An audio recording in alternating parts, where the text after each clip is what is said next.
Hello friends. आप लोग कैसे हैं? आशा करते हो आप लोग ठीक होंगे। तो हम लोग कहाँ तक देखे हैं, मतलब श्रम विभाजन और जाति प्रथा देख रहे थे, ठीक है। तो आज इसका ऑब्जेक्टिव लेकर आया है, आप लोग ध्यान से देखिए। यहाँ पे देखिए, पहला ऑब्जेक्टिव क्या बोल रहा है। बोल रहा है कि श्रम विभाजन और जाति प्रथा। क्या बोल रहा है? श्रम विभाजन जो है, जाति प्रथा, इसका ऑब्जेक्टिव है, ठीक है। तो देखिए, पहला ऑब्जेक्टिव है श्रम विभाजन और जाति प्रथा के लेखक कौन है। तो ये तो सब कोई जानता है कि श्रम विभाजन और जाति प्रथा के लेखक कौन है। तो बाबा साहब भीमराव अम्बेडकर है, ठीक है। कौन है? बाबा साहब भीमराव अम्बेडकर है। थोड़ा सा ये ब्रश थोड़ा सा क्या हो गया है, इसको लो क्वालिटी कर दे पहले। क्या करे यार, छोटा बड़ा हो ये नहीं रहा। चलिए ठीक है, रेड इसको यस ब्लैक कर दे। चलिए ठीक है, तो इसका पहला आंसर क्या हो जाएगा? बाबा साहब भीमराव अम्बेडकर हो जाएगा। चलिए 2 नंबर क्वेश्चन की तरफ चलते हैं। 2 नंबर क्वेश्चन क्या बोल रहा है? तो यहाँ पे 2 नंबर क्वेश्चन बोल रहा है डॉक्टर अम्बेडकर के पिता का नाम क्या है। तो सब कोई जानता है कि अम्बेडकर जी के पिताजी का नाम क्या है। तो रामजी सकपाल है। क्या है? रामजी सकपाल है। यानी ऑप्शन नंबर बी यहाँ पे जो है, यहाँ पे दिखाई दे रहा होगा आप लोग को, ये क्या है, बिल्कुल सही है, ठीक है। क्या होगा? रामजी सकपाल होगा। आया समझ में? क्या होगा? रामजी सकपाल होगा। यहाँ पे आप लोग देख सकते हैं ऑप्शन नंबर बी, ठीक है। यानी ये जो है रामजी सकपाल बिल्कुल सही आंसर है। चलिए नेक्स्ट देखते हैं। नेक्स्ट क्या है?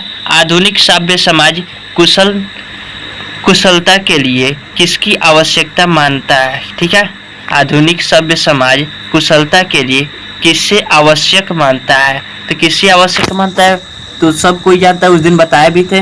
किसको मानता है? तो श्रम विभाजन को। किसको? श्रम विभाजन को मानता है, ठीक है। तो इसका ऑप्शन नंबर ए बिल्कुल सही है। चलिए नेक्स्ट देखते हैं। नेक्स्ट क्या है? 4 नंबर क्वेश्चन। 4 नंबर क्वेश्चन बोल रहा है जाति प्रथा भारत के बेरोजगारी का डैश कारण बनी हुई है, ठीक है। तो क्या है? तो भारत की जो बेरोजगारी है इसका प्रत्यक्ष कारण भी है और प्रमुख कारण भी है, ठीक है। तो इसका ऑप्शन नंबर क्या हो जाएगा? सी बिल्कुल सही हो जाएगा, ठीक है। क्या हो जाएगा? सी बिल्कुल सही हो जाएगा। नेक्स्ट देखते हैं। नेक्स्ट क्या है? तो मुख्य नायक क्या है, ठीक है। मुख्य नायक क्या है? तो इसमें क्या हो जाएगा? पत्रिका हो जाएगा। क्या हो जाएगा? पत्रिका हो जाएगा।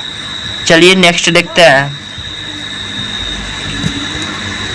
नेक्स्ट है डॉक्टर भीमराव अंबेडकर की मृत्यु कब हुई थी। तो उस दिन हम बताए थे कि दिल्ली में हुई थी। और कब हुई थी? 1956 ईस्वी में हुई थी। कब हुई थी?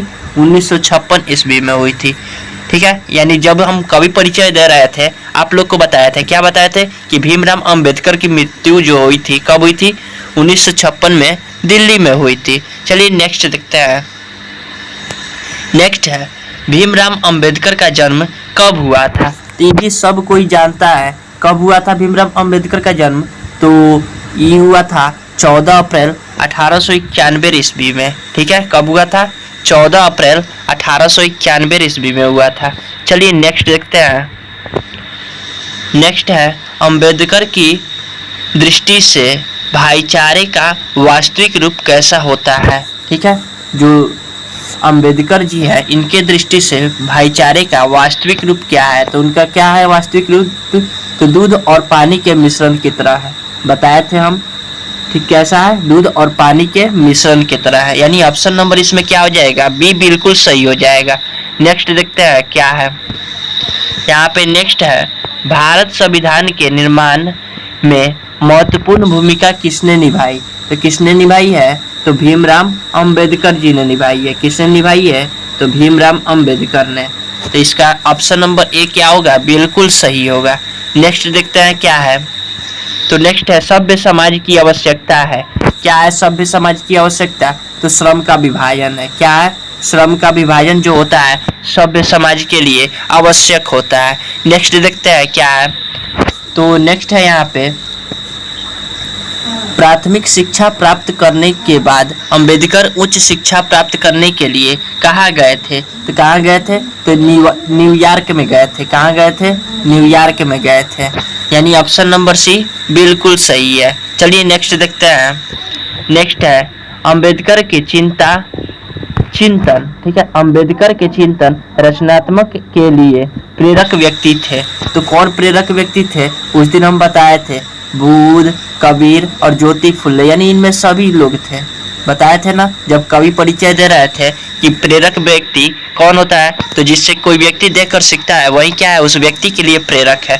तो अंबेडकर ने किससे देखकर सीख रहे थे? मतलब क्या, बुद्ध और कबीर और ज्योति फुल्ले से, यानी इन तीनों ने क्या है, इनके प्रेरक व्यक्ति है। चलिए नेक्स्ट देखते हैं। तो आप देखिए नेक्स्ट क्या है, जाति पाति तुर्क मंडल भाषण, ठीक है, लाहौर में कब हुआ? ठीक है, तो इसमें कब हुआ था? तो 1936 ईस्वी में हुआ था। कब हुआ था? 1936 ईस्वी में।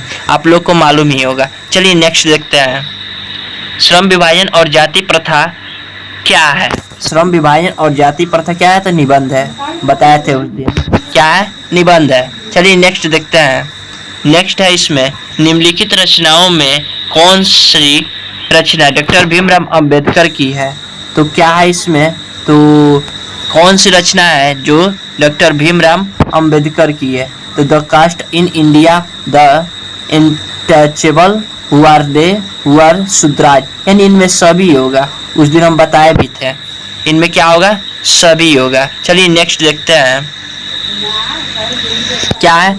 आधुनिक सभ्य समाज श्रम विभाजन की आवश्यकता क्यों मानता है? तो आधुनिक सभ्य जो समाज होता है श्रम विभाजन की आवश्यकता कार्य कुशलता के लिए मानता है। क्यों? कार्य क्या हो, आसानी पूर्वक हो, कुशल हो, ठीक है, भाईचारों के लिए नहीं मानता है। क्यों? कार्य कुशलता के लिए। आया समझ में? चलिए नेक्स्ट देखते हैं। नेक्स्ट क्या है, श्रम विभाजन और जाति प्रथा पाठ बाबा साहब ने किस भाषण के संतृप्त अंश है? ठीक है, तो ये जो श्रम विभाजन और जाति प्रथा है बाबा साहब के किस भाषण के संपादित अंश है? तो यहाँ पे हो जाएगा एनिहिलेशन ऑफ कास्ट। क्या हो जाएगा? एनिहिलेशन ऑफ कास्ट हो जाएगा। नेक्स्ट देखते हैं क्या है नेक्स्ट। तो अंबेडकर के भाषण क्या है? अंबेडकर के भाषण एनिहिलेशन ऑफ कास्ट को किसने हिंदी में रूपांतरित किया? उस दिन हम बताए थे किसने? ललाई यादव ने किया था। किसने किया था? ललाई यादव ने किया था। इस मतलब पूरा ऑब्जेक्टिव अगर याद कर लें तो एग्जाम में एक भी ऑब्जेक्टिव नहीं छूट पाएगा, इसलिए आप लोग थोड़ा ध्यान से देखिए और अच्छा से याद कीजिए। देखिए उसके बाद क्या बोल रहा है, अंबेडकर की जन्म किस परिवार में हुआ था? तो हम बताए थे उस दिन किस परिवार में हुआ था? दलित परिवार में हुआ था। किस परिवार में हुआ था? दलित परिवार में हुआ था। नेक्स्ट देखते हैं, लेखक को इस युग में कहाँ पर वृंदावन दिखाई दिया? ठीक है, लेखक को इस युग में कहाँ पर वृंदावन दिखाई दिया? तो इसमें क्या होगा? जातिवाद में। किसमें? जातिवाद में क्या दिखाई दिया? वृंदावन दिखाई दिया, बना दिखाई दिया। ठीक है, बिंद बना दिखाई दिया। आया समझ में? चलिए नेक्स्ट देखते हैं। नेक्स्ट क्या है, डॉक्टर अंबेडकर के माता का नाम क्या था? डॉक्टर अंबेडकर के माता का नाम क्या था? ये सब कोई जानता है, उस दिन बताए भी थे। क्या था? तो भीमाबाई था। क्या था? भीमाबाई था। चलिए नेक्स्ट देखते हैं। नेक्स्ट क्या है, तो डॉक्टर अंबेडकर ने PhD की उपलब्धि कब धारण की? तो इसका सही आंसर क्या हो जाएगा? 1916 में। कब धारण की? 1916 में। चलिए ठीक है, नेक्स्ट देखते हैं। उसके बाद देखिए, लेखक की दृष्टि में विडंबना की बात क्या है? ठीक है, लेखक की जो दृष्टि है उसमें विडंबना की बात क्या है? तो इसमें विडंबना की बात उन्होंने क्या बताया था? जातिवाद के पोषक की कमी नहीं है, यही ना बताए थे। तो इसका ऑप्शन नंबर क्या हो जाएगा? ये बिल्कुल सही हो जाएगा।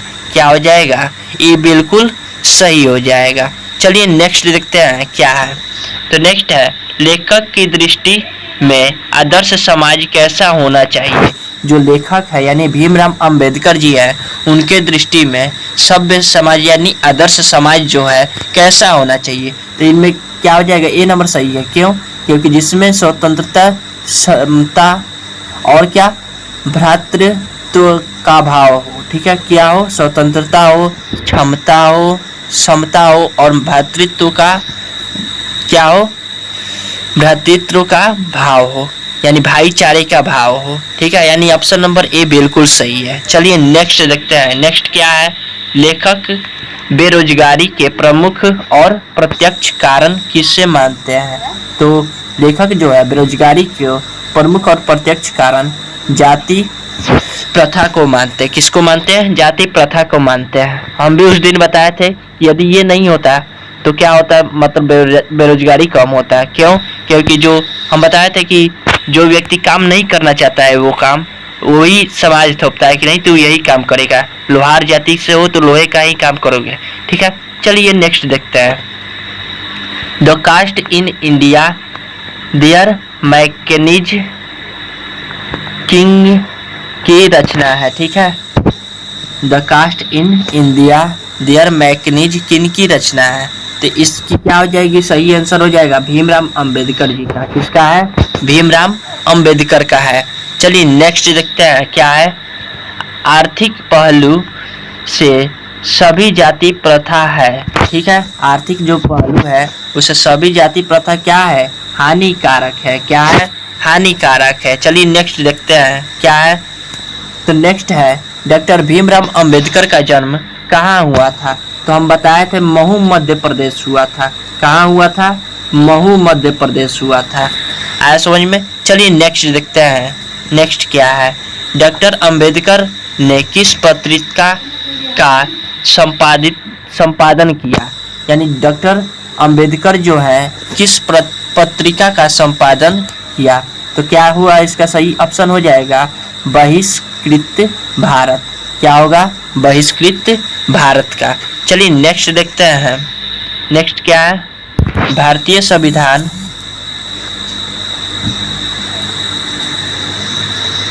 चलिए यहाँ पे देखिए क्या है नेक्स्ट। भारतीय संविधान का निर्माता के रूप में हम किन्हें जानते हैं? ठीक है, तो भारतीय संविधान के निर्माता के रूप में किन्हें जानते हैं? तो भीमराव अंबेडकर जी को जानते हैं। चलिए नेक्स्ट देखते हैं। नेक्स्ट क्या है? चलिए इतना ही इसमें ऑब्जेक्टिव है, अगला चैप्टर कल लेकर आएंगे। तब तक के लिए जय हिंद, जय भारत। वीडियो अच्छा लगा हो लाइक, सब्सक्राइब तथा शेयर जरूर कीजिएगा। चलिए ठीक है।